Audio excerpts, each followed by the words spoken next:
Okay, let's start with one more new function, sum product.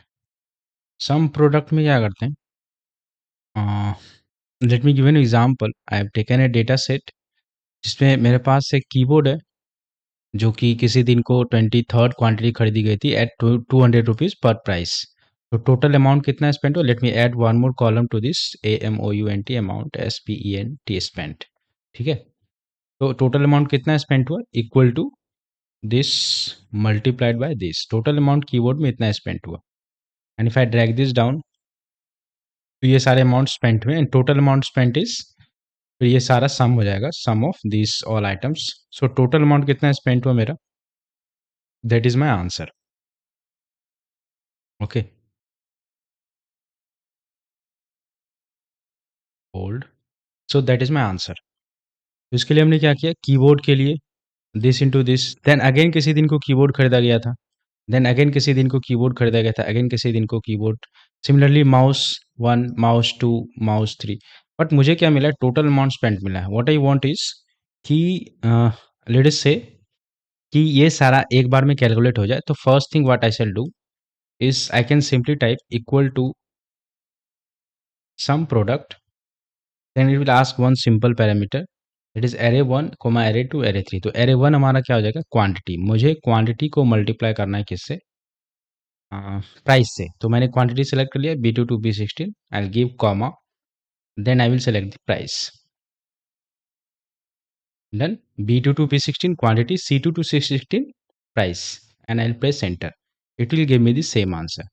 तो मुझे ये column add करने की ज़रूरत नहीं थी. बिना इस कॉलम के भी I could have got the answer.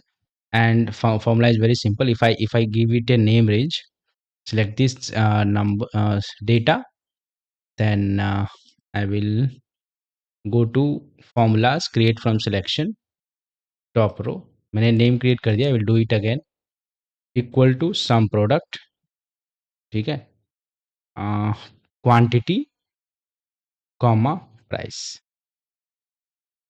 Price select हो गया, एंटर. कुछ नहीं किया मैंने, sum product of quantity and price, it will give me the answer. ये कॉलम मुझे ऐड करने की बिल्कुल ज़रूरत नहीं थी.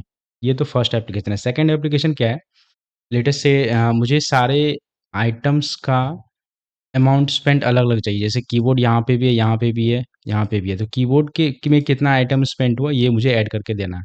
तो एक तरीका तो हो सकता है you can use sum product, but उसके लिए ये कॉलम होना चाहिए. मान लो मेरे पास ये कॉलम है ही नहीं, I don't want to have this column, मुझे डायरेक्ट आंसर चाहिए अब. ठीक है, तो डायरेक्ट आंसर में अगर टोटल अमाउंट चाहिए तो सम प्रोडक्ट क्वांटिटी लेंगे, कॉमा प्राइस लेंगे. ठीक है, that is the total answer. But अब मुझे चाहिए कि कीबोर्ड का अमाउंट अलग से निकाल के दो, माउस का अलग से निकाल के दो. कीबोर्ड, माउस, एलईडी मॉनिटर, ये मेरे प्रोडक्ट्स हैं. और है मेरे पास printer, pen drive, hard disk. ठीक है, ये 6 प्रोडक्ट है जो बार बार रिपीट हो रहा है.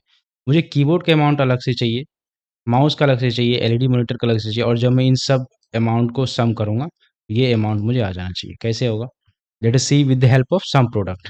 आई will type equal to sum product. Done. Now it is again simply asking कि array 1 array 2, और मेरे पास array 1 में सब पूरा सेलेक्ट करूंगा तो ये सारे अमाउंट का टोटल सम दे देगा. उसका सॉल्यूशन ये है कि मुझे सिर्फ इसमें एक कंडीशन ऐड करना है कि array 1 इंटू array 2 या क्वांटिटी इंटू प्राइस तो करो आप, बट इसको मल्टीप्लाई करके ऐड करने से पहले ये देखो कि क्या ये आइटम जो है, क्या ये कीबोर्ड है. तो I will add one more bracket to this. You see, मैंने एक और ब्रैकेट ऐड किया यहाँ पे. And I will give the condition कि if this range, that is item name, जो कि नाम दिया हुआ तो आइटम नेम आ गया, इज इक्वल टू कीबोर्ड, मतलब इस आइटम नेम में अगर कीबोर्ड है तभी क्वांटिटी इंटू प्राइस करो. ये कंडीशन हो गया मेरा. ब्रैकेट क्लोज कर दूंगा, कंडीशन बंद हो गया.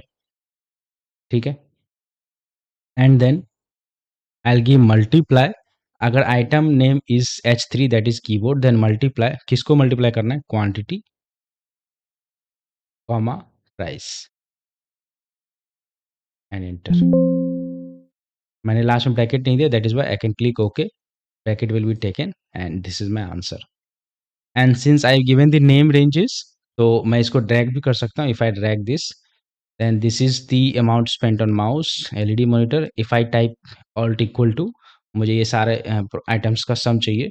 If I click okay then this amount is equal to this amount, इसका मतलब मेरा आंसर सही है। ठीक है, मैं एक और करूंगा इसको। I just simply type equal to sum product, then it will add multiply the quantity into price and find the sum, but I want it should be done only if the item name is keyboard।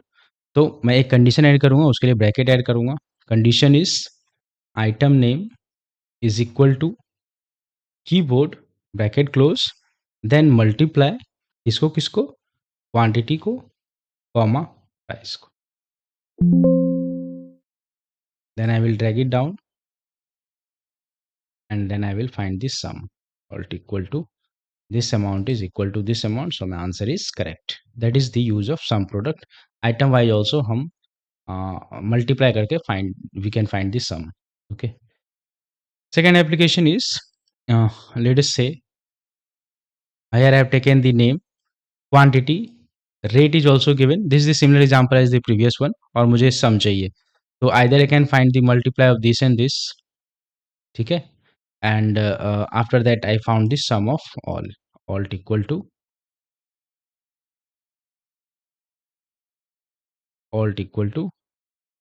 sorry, alt equal to enter, the amount is 1,67,300, but मैं सीधे some product से करूंगा, ये same as previous example है।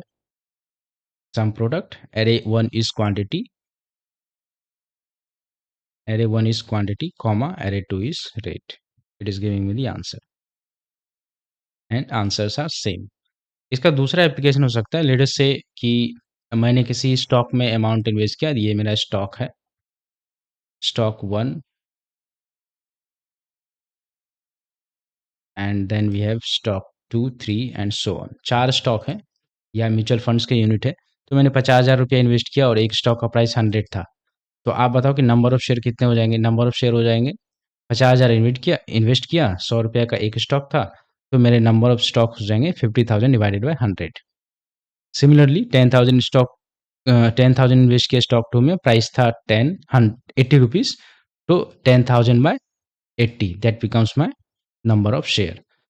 तो total number of share कितने हो गए, sum of I just type sum of these cells, that is my total number of cells. अब इसमें क्या हो रहा है कि प्रीवियसली हमने एरे 1 मल्टीप्लाई एरे 2 किया था और उसका सम चाहिए था, तो हमने सम प्रोडक्ट यूज कर दिया। बट यहाँ पे क्या है, ये एरे 1 है, ये एरे 2 है, और एरे 3 जो है, मतलब आंसर जो है एरे 1 डिवाइडेड बाय एरे 2 है, ये मल्टीप्लीकेशन नहीं है, डिवीजन है। तो उसमें इसमें भी सम प्रोडक्ट यूज कर सकते हैं, बट इसमें एक छोटा सा चेंज है। सम प्रोडक्ट एरे 1 सिलेक्ट करूंगा और इस टाइम कॉमा नहीं दूंगा बीच में, मैं डिवीजन डालूंगा and then array 2, that's it. पिछले में क्या करते थे, कॉमा डालते थे, ठीक है, क्योंकि by default the function is sum product, तो पहले वो प्रोडक्ट करेगा फिर उसका सम कर देगा अगर मैं कॉमा डालता हूँ। बट अगर मुझे डिवीजन चाहिए उसके बाद सम चाहिए, तो मैं बीच में ये डिवीजन का साइन डालूंगा instead of comma and everything else is okay, same, ये सेम आंसर देगा। ठीक है, so I don't need actually this column. And third one is, मान लो कि मेरे पास पहली लिस्ट है और दूसरी लिस्ट है, और तीसरे में मैं इसका डिफरेंस फाइंड कर रहा हूँ। ठीक है, मैं इसको फिर से कर देता हूँ। तीसरे में मैं is equal to item 1 minus item 2, ये मेरा डिफरेंस है और इसको मैंने ड्रैग कर दिया। इसमें भी हम सेम चीज़ करेंगे और इसका सम कितना हो जाएगा, ऑल्ट इक्वल टू इज 90। इसमें भी हम सेम चीज़ करेंगे, I will type sum product, पहला एरे उठाऊंगा, फिर बीच में माइनस साइन डालूंगा इंस्टेड ऑफ कॉमा और इंस्टेड ऑफ डिवीजन, क्योंकि इसके माइनस का मुझे सम चाहिए, और फिर दूसरा लिस्ट सेलेक्ट करूंगा, दूसरा range and click enter, then it will give me the same answer. ठीक है, this is all about your sum product function.